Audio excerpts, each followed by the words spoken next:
Hi everyone, कसे आहात सगळे? मजेत ना? मी वैष्णवी तुमचं सर्वांचं स्वागत करते आपल्या यूट्यूब चॅनलवर. तर आज मम्मीला घर धुवायचं होतं, कारण की शेतातल्या कामांची थोडी आवराआवर आहे, त्याच्यामुळे तिने आज घर धुवायला काढलं होतं.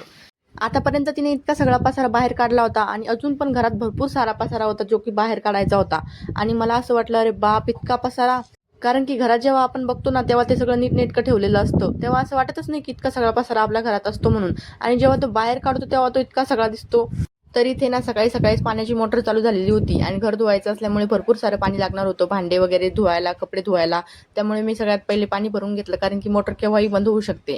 काल रात्री मी डोसा बनवण्यासाठी तांदूळ आणि उडदाची डाळ भिजत घातलेली होती. मग म्हटलं बाकीच्या कामांना लागण्याच्या आधी ती मिक्सरमधून बारीक काढून ठेवावं. मिक्सरमधून बारीक काढून ठेवलं म्हणजे संध्याकाळपर्यंत ते पीठ व्यवस्थित फुगेल.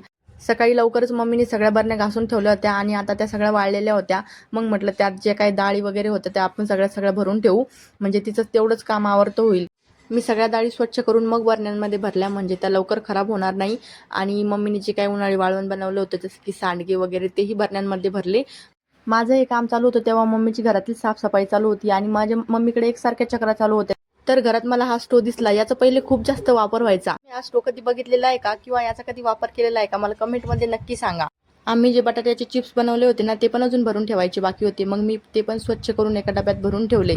सकाळी जेव्हा पाण्याची मोटर चालू होती ना, तेव्हा मम्मीने तिच्या कपाटातल्या एवढ्या सगळ्या साड्या धुतलेल्या होत्या, कारण की मोकळं पाणी होतं आणि त्या साड्या कधीतरी धुतात ना, त्यामुळे मम्मीने सगळ्याच साड्या धुवून काढल्या होत्या. कारण की म्हणे घर तर धुवायचं, कपाट तर स्वच्छ करायचं, मग साड्या तरी कशाला ठेवायच्या, म्हणून सगळ्या साड्या, ब्लाऊज सगळं तिने धुवून काढलं होतं.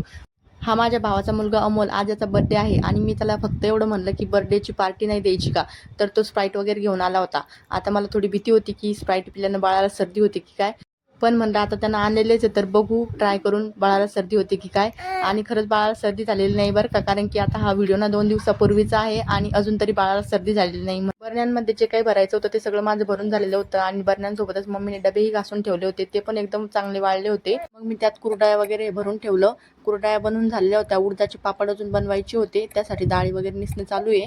आणि मग नंतर डाळी दळून आणल्याच्या नंतर मग उडदाचे पापड बनवणं आहे. आणि मागच्या वर्षीचे तांदळाचे पापड, त्यात पण 2-3 प्रकार असतात. काही फक्त तांदळाचे करतात, काही तांदूळ आणि गहू दोन्ही मिक्स करून पापड बनवतात. आणि मागच्या वर्षीचे जे गहू तांदूळ मिक्स करून पापड बनवले होते ना, ते तसेच होते. मग यावर्षी काही ते बनवायचे नव्हते, ते पण मी डब्यात भरून ठेवले आणि व्यवस्थित सगळे डबेवरती ठेवून दिले. या सगळ्या डब्यांवरती ना मला लेबल लावायची, म्हणजे सगळे डबे उघडून बघावं लागत नाही, वाचूनच समजतं की डब्याच्या आतमध्ये काय म्हणून, आणि गोंधळ होत नाही मग. आणि नंतर मग तुरीची डाळ बनवून आणलेली होती मशीनवरून आणि त्यात ना थोडी खराब आलेली होती, म्हणजे चुरा होता काही. मी ती डाळ पण पूर्ण चाळून ठेवली आणि चुरा बाजूला काढला. आणि त्या पूर्ण डाळीला ना एरंडाचं तेल लावून ठेवलं, म्हणजे एरंडाचं तेल लावल्यानं ना आळ्या, किडे वगैरे हे लागत नाही.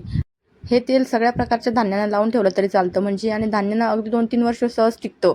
मी ते तेल लावून डाळ तशीच ठेवली, म्हणजे डब्यात नाही भरून ठेवली, कारण की तिला ना व्यवस्थित सुकू द्यावं लागतं मग. आणि दुपारच्या वेळी जेवण करून मग थोडा आराम केला. नंतरही मम्मीला मी बरीचशी छोटी मोठी कामं करू लागली, पण त्याच्या सर्व काही क्लिप्स मी घेतल्या नाही. सकाळी जे तांदूळ आणि डाळ मिक्सरमधून काढून ठेवले होते ना, त्याचं पीठ खूप छान फुगलं होतं आणि मग त्याचेच आम्ही संध्याकाळी डोसे बनवले.